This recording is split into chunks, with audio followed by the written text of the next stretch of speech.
Para Rebeca, cada día empezaba y terminaba igual, con el resplandor azul de la pantalla de un celular. Antes incluso de tomar su primer sorbo de café, ya analizaba las gráficas de la bolsa, calculando con su mente aguda riesgos y oportunidades a miles de kilómetros de distancia. Vivía en un penthouse de cristal en el corazón de la Ciudad de México, un palacio moderno que parecía más una fortaleza. Todo estaba inmaculado, silencioso y terriblemente vacío. Sus empleados la llamaban la Dama de 1900 Hierro, un título que le gustaba en secreto, porque era un reflejo exacto del muro que había construido a su alrededor.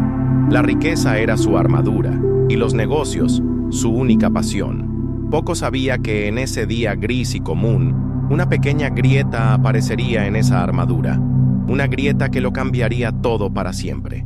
Esa tarde, mientras su chofer privado maniobraba el lujoso coche a través del caótico tráfico, Rebeca sintió su habitual impaciencia.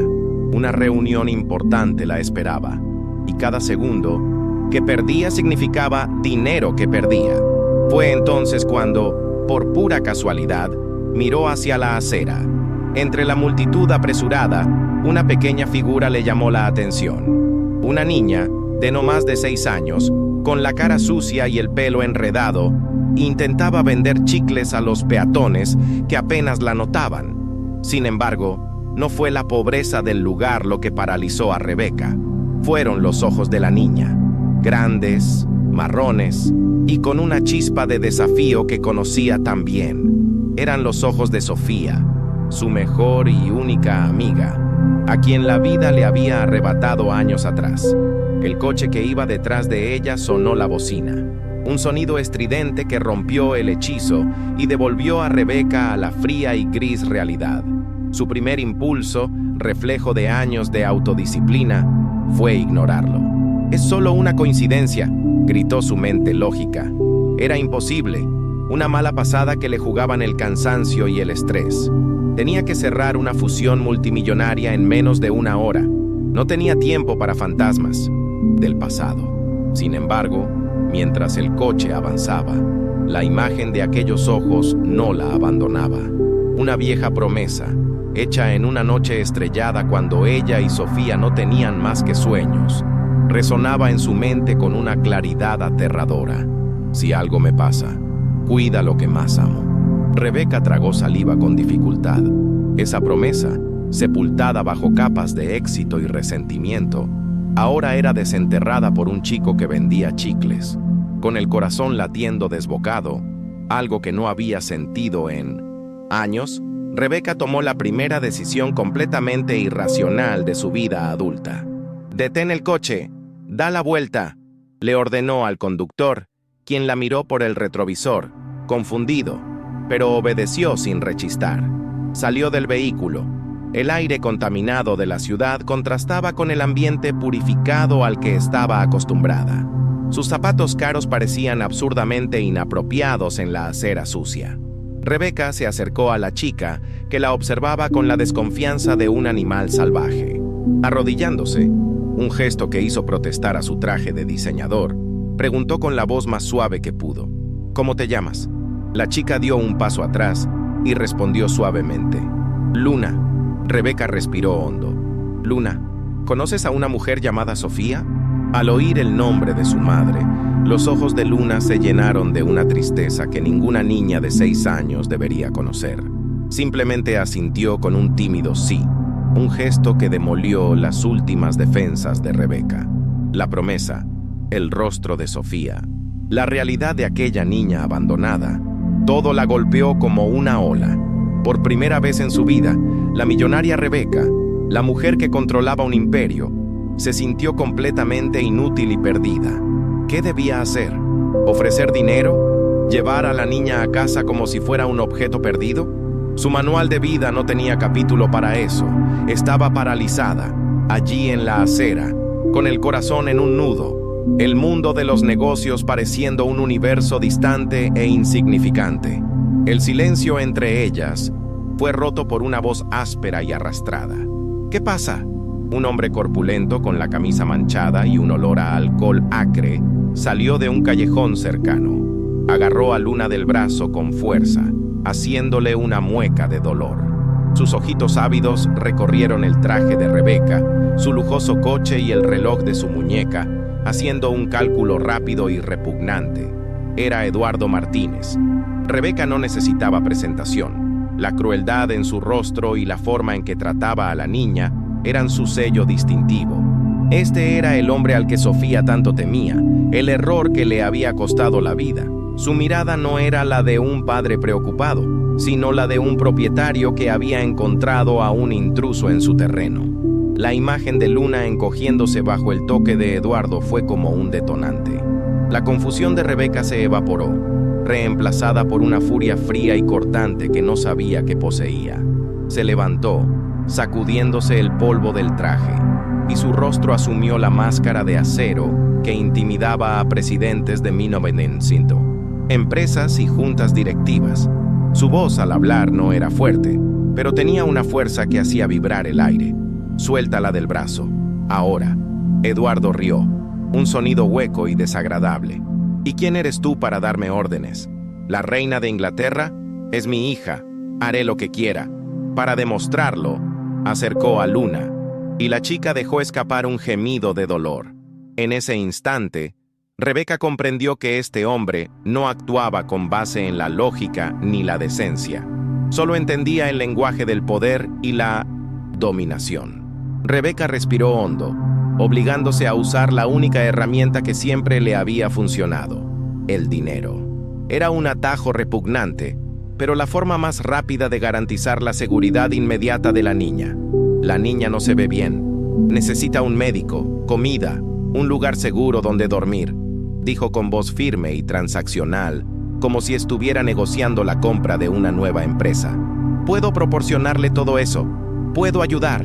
Los ojos de Eduardo brillaron con codicia triunfante. Había pescado un pez gordo. «La ayuda es cara, señora. Para una niña tan especial, es muy cara», respondió con una sonrisa que no llegó a sus ojos. Rebeca sintió un sabor amargo en la boca. Esto no era una negociación, era una extorsión, y Luna era la moneda de cambio. Rebeca no dudó, aunque cada fibra de su ser gritaba en protesta. Discutir allí, en plena calle, solo le daría más poder y pondría a Luna en mayor riesgo. Con la misma frialdad con la que firmaba contratos millonarios, abrió su bolso, sacó una suma de dinero que haría a cualquiera abrir los ojos de par en par y se la ofreció. «Esto es para que tenga una noche tranquila, para que pueda comer, darse un baño caliente y dormir en una cama de verdad», dijo con voz glacial. «Mañana hablaremos del futuro acuerdo». Eduardo le arrebató el dinero de la mano con los ojos brillantes. «Solo hasta mañana», gruñó, empujando a Luna hacia Rebeca antes de desaparecer por el mismo callejón del que había salido, como una rata que regresa a la alcantarilla. El viaje de vuelta al ático transcurrió en un silencio denso, casi insoportable. Luna se sentó en el borde del suave asiento de cuero, acurrucada, como si temiera ensuciar el lujo con su mera presencia. Seguía aferrada a la bolsa de chicles, su único tesoro en el mundo. Rebeca, la mujer que presidía reuniones con decenas de personas, no tenía ni idea de qué decirle a un niño de 6 años. Simplemente observaba de reojo la pequeña figura inmóvil y sintió un nudo en la garganta. Ese coche, que siempre había sido su refugio de silencio y control, ahora parecía cargado de una responsabilidad aterradora y una vulnerabilidad que no era suya, pero que, de alguna manera, ahora le pertenecía por completo. La puerta del ascensor privado daba directamente a la sala de estar, un espacio tan vasto y minimalista que parecía sacado de una revista de arquitectura. Para Luna, aquello no era una casa, era otro planeta. Se detuvo en la entrada. Sus pies descalzos parecían temerosos de tocar el suelo de mármol blanco que se extendía como un campo de hielo. Su mirada vagó por el sofá de diseño, la pared de cristal con la impresionante vista de la ciudad y la ausencia total de color, juguetes y vida. Por primera vez, Rebeca vio su hogar con los ojos de aquella niña y sintió un escalofrío. El lugar al que llamaba hogar, su símbolo de poder y éxito, era en realidad un mausoleo frío, estéril y terriblemente solitario. Ese silencio que tanto apreciaba ahora sonaba como un grito. Con una delicadeza que desconocía, Rebeca llevó a Luna de la mano a la cocina, un santuario de acero inoxidable y tecnología. «Debes tener hambre», dijo, más para sí misma que para la niña. Abrió el refrigerador, un gesto que le encogió un poco el corazón. Dentro solo había botellas de agua importada, quesos artesanales, aceitunas y una botella de champán. Nada que una niña hambrienta pudiera o quisiera comer. En ese momento, la futilidad de su vida nunca le había parecido tan evidente. Tras una búsqueda desesperada, encontró una hogaza de pan y un tarro de mermelada al fondo de la despensa. Mientras Luna comía en silencio, sentada en un taburete alto que le dejaba los pies colgando, Rebeca fue a bañarse, sintiendo que este simple gesto de cariño era más real y significativo que cualquier negocio que hubiera cerrado. La hora del baño fue un punto de inflexión. Cuando Rebeca ayudó a la niña a quitarse la ropa sucia y desgastada, vio las marcas moradas en el frágil brazo de Luna, huellas de la crueldad de Eduardo. Una oleada de ira tan intensa la invadió que tuvo que agarrarse al lavabo para no temblar. Pero al ver la mirada asustada de la niña, la ira se transformó en una ternura feroz. Con las manos que firmaban órdenes y despidos, lavó con suavidad su cabello enredado y limpió la suciedad de sus rodillas raspadas. El agua caliente pareció disolver no solo el hollín de la calle, sino también parte de la armadura de Rebeca. Por primera vez, Luna no la miró con miedo, sino con una curiosidad silenciosa, como si intentara descifrar a esa extraña figura que la trataba con un cariño que apenas recordaba que existía. Después del baño, envuelta en una toalla esponjosa más grande que ella, Luna parecía aún más frágil. Rebeca la vistió con una de sus propias camisas de seda, que en la chica se convirtió en un vestido de fiesta. La acostó en una habitación de invitados que nunca se había usado, en una cama tan grande que Luna parecía una muñequita, perdida en un océano de sábanas blancas. Mientras Rebeca se marchaba, una vocecita apenas audible la llamó. «¿Jovencita?» Rebeca se giró. «¿Volverá mañana por mí?» La pregunta, llena de auténtico miedo, la golpeó con fuerza. Volvió, se sentó en el borde de la cama y por primera vez hizo una promesa que se proponía cumplir con cada átomo de su ser. «No lo dejaré». Esa noche, Rebeca no durmió. Tras dejar a Luna dormida, fue a su oficina en casa, el centro de mando de su imperio. La mujer había sentido perdida e inútil en la acera, había desaparecido. En su lugar estaba la despiadada estratega a la que sus competidores tanto temían. Contempló el horizonte iluminado de la ciudad no como una reina en su castillo, sino como un general planeando su campaña más importante. El objetivo ya no era adquirir una nueva empresa ni aumentar sus beneficios. El objetivo era la vida y el alma de una niña de 6 años.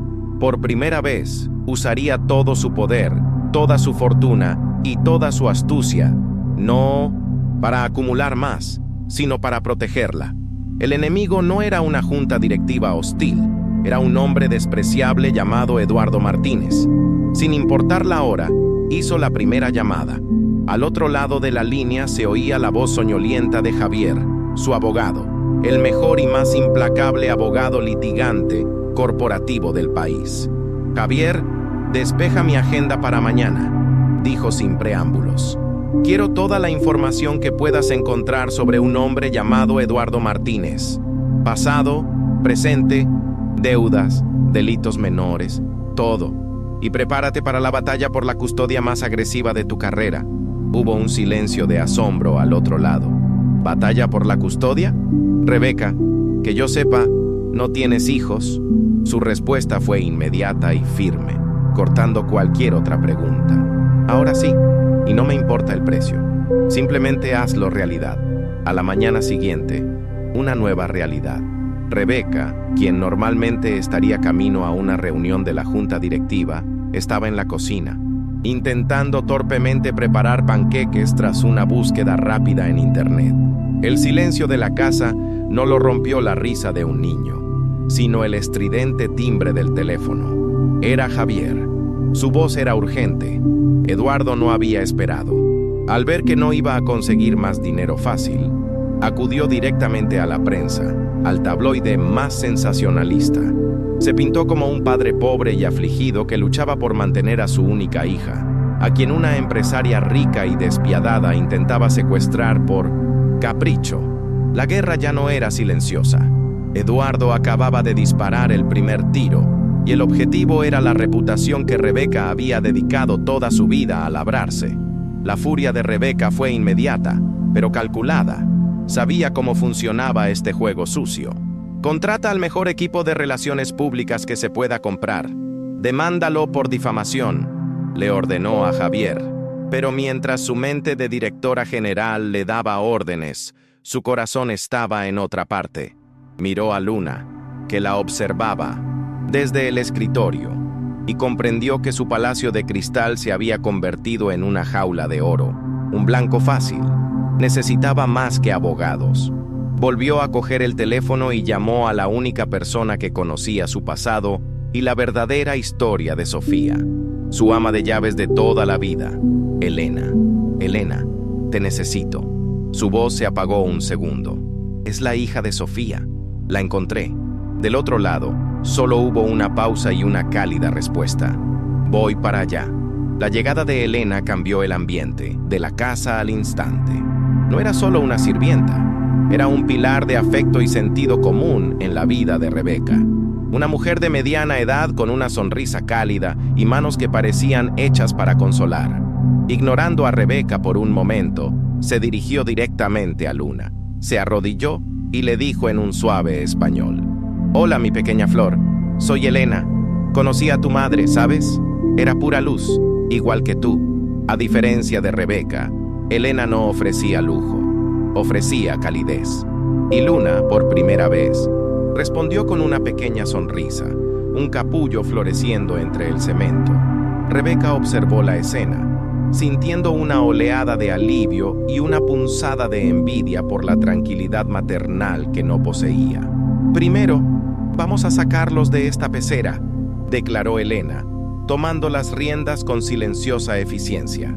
La prensa no nos dejará escapar. Mientras Javier luchaba en el frente legal, Elena se convirtió en la general de la retaguardia. En cuestión de horas, lo tenía todo organizado, utilizando una de las propiedades más discretas de Rebeca, una casa de campo a 2 horas de la ciudad, rodeada de árboles y lejos de miradas indiscretas. Planearon su escape. Salieron por el garaje trasero, eludiendo a los 2 coches de noticias que ya montaban guardia frente al edificio. Al llegar a la casa, con su jardín verde y olor a tierra mojada, Luna vio un columpio colgado de un árbol y por primera vez sus ojos se iluminaron con la alegría genuina de una niña. En ese momento, luchando contra el mundo, las 3 mujeres formaron una nueva familia frágil, pero feroz. Las semanas que siguieron en la casa de campo fueron como vivir en una burbuja de paz. Mientras Javier libraba una guerra en los tribunales y en los medios, gastando una fortuna para desmentir las mentiras de Eduardo, Rebeca libraba una batalla distinta: aprender a ser una figura materna. Descubrió que la risa de Luna cuando la empujaban en el columpio valía más que cualquier trato que pudiera cerrar. Aprendió a preparar el chocolate caliente que le gustaba a la niña y a contarle cuentos antes de dormir, con su voz ejecutiva suavizándose cada noche. La dama de hierro se desvanecía, y en su lugar nació una mujer que encontró su propósito no en las hojas de cálculo, sino en el brillo en los ojos de una niña que finalmente aprendía a ser niña. Luna floreció. Su risa llenó el silencio que una vez dominó la vida de Rebeca. Pero la paz era una frágil ilusión. Desesperado y consciente de que la justicia podría demorarse, pero probablemente no le favorecería, Eduardo cometió su acto más cobarde. Una tarde soleada, Mientras Elena y Luna compraban fruta en un mercado del pequeño pueblo vecino, un lugar donde se sentían seguras, la pesadilla se hizo realidad. Todo sucedió demasiado rápido. Mientras Elena se daba la vuelta un momento para pagar, Eduardo emergió de entre la multitud. No gritó. Simplemente agarró a Luna, le tapó la boca y la arrastró hasta un viejo coche que la esperaba con el motor en marcha. El grito de pánico de Elena, la bolsa de naranjas cayendo y rodando por el suelo, todo se ralentizó. La burbuja de paz había estallado de la forma más brutal posible. La llamada de Elena fue un sonido distorsionado de pánico y sollozos que hizo que el mundo de Rebeca se derrumbara. No gritó, no lloró. Un silencio frío y pesado la invadió cuando el celular se le resbaló de la mano y cayó al suelo. Todo su poder, sus millones, sus contactos, sus abogados, nada de eso importaba. Eran inútiles. Había fallado. Le había fallado a Luna. Le había fallado su promesa a Sofía. Se había fallado a sí misma. La mujer fuerte, el general, la dama de hierro. Todo se había desvanecido en un instante y cayó de rodillas en el suelo de la casa, que ahora parecía un mausoleo vacío. Por primera vez en su vida adulta, Rebeca saboreó la amargura de la desesperación absoluta, un dolor tan profundo que pareció desgarrarla. Tras lo que pudieron haber sido minutos u horas, se puso de pie. La desesperación no había desaparecido, pero se había consolidado en una fría y peligrosa determinación. La policía tardaría demasiado. Los abogados ya no servían de nada. Solo había una salida. Cogió el teléfono y llamó al número que Eduardo había usado para contactar con la prensa sensacionalista, un número que Javier le había conseguido por si acaso. Cuando contestó, su voz era un veneno triunfal. No solo quería el dinero, lo quería todo. La empresa, las propiedades, hasta el último céntimo. Quería destruirla, dejarla con la misma nada que él sentía que había sido toda su vida. Era el precio de la vida de Luna.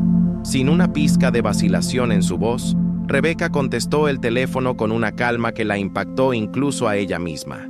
Sí, Eduardo, puedes tenerlo todo. El dinero, los edificios, las acciones, quédatelo todo.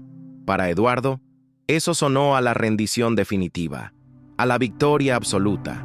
Se rió, sintiéndose el rey del mundo, y dio instrucciones para la transferencia de los bienes y el intercambio, que se realizaría en un lugar público para humillarla. Pero en cuanto terminó la llamada, una nueva mujer tomó el control. La mujer que había renacido de aquellas cenizas de desesperación. Ya no era una víctima. Llamó a Javier, no presa del pánico, sino con la precisión de un cirujano detallando un contraplan. Fue entonces cuando ocurrió el milagro. Javier la interrumpió. Rebeca, recibimos una pista anónima, un mensaje con una dirección. Es un almacén abandonado en la zona portuaria. Ahí es donde la tiene retenida. Ese fue el momento, el punto de inflexión. La pequeña rebelión de una conciencia culpable en el bando enemigo les dio el arma que necesitaban. Mientras la policía, ahora con justificación para actuar, establecía un asedio silencioso alrededor del almacén, Rebeca insistió en entrar primero, sola. Necesitaba que Luna la viera, que supiera que no se había rendido. Al entrar en el lugar oscuro y polvoriento, vio la escena que la atormentaría en sus pesadillas. Luna, atada a una silla. Edward la miró con desprecio. ¿Dónde están los papeles? Rebeca dio un paso al frente. Su miedo fue reemplazado por una fuerza que nunca supo que tenía. No habrá papeles, Eduardo. Se acabó. En ese preciso instante, las puertas del almacén se abrieron y las luces de la policía iluminaron el lugar. Su expresión de triunfo se transformó en pánico puro cuando Rebeca corrió hacia Luna. Le cortó las ataduras y la abrazó con fuerza. «Estoy aquí, mi flor. Lo prometí». Meses después, el mundo de Rebeca era irreconocible y nunca había sido tan feliz. Eduardo estaba tras las rejas, enfrentando una larga condena por secuestro y extorsión. La prensa, que antes la había crucificado, ahora la llamaba heroína, Pero Rebeca apenas se dio cuenta. Vendió su gigantesca empresa, quedándose con lo justo para una vida cómoda y para crear una fundación a nombre de Sofía, dedicada a ayudar a niños en situación de vulnerabilidad. Su casa de campo ya no era un refugio, sino un hogar, lleno de dibujos coloridos en el refrigerador y el sonido constante de la risa de Luna. La ex dama de hierro ahora pasaba sus días cuidando su jardín con Elena, y lo más importante, siendo la madre que Luna merecía. Finalmente comprendió que la verdadera riqueza no estaba en sus arcas, sino en el fuerte abrazo que recibía al final de cada día. Queridos amigos, la historia de Rebeca y Luna es un poderoso recordatorio de que la familia no se define por lazos de sangre, sino por los lazos de amor y sacrificio que decidimos construir. Demuestra que la mayor fortaleza de una persona no reside en el poder ni el dinero, sino en la valentía de abrir su corazón y cuidar de otro ser humano. La trayectoria de Rebeca nos enseña que a veces hay que perder todo lo que creíamos importante para ganar lo que realmente importa. Si esta historia les conmovió, por favor, apóyenla. Dale me gusta a este video y compártelo con tus amigos para inspirar a más personas.